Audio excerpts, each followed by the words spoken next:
Hello everyone, how to remove first characters from Excel cell. So let's start. So here you can see I have a data employee ID. So here I'm going to remove three characters from this ID.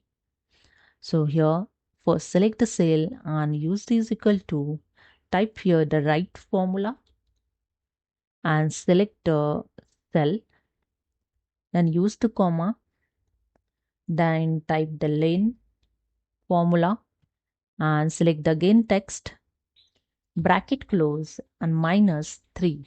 So first three character I'm going to remove here. Okay, so therefore I enter here 3.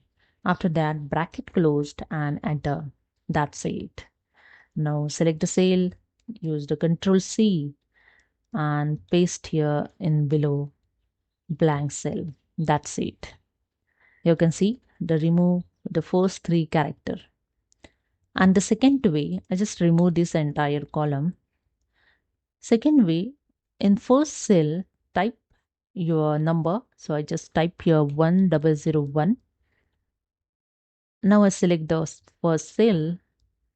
With this, I select the below cell and press here the shortcut key Control E to flash fill your data.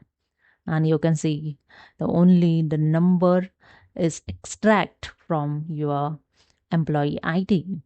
So this is a way you can remove the first characters from Excel cell. Hope you understood. If you like this video, subscribe the channel. Thank you.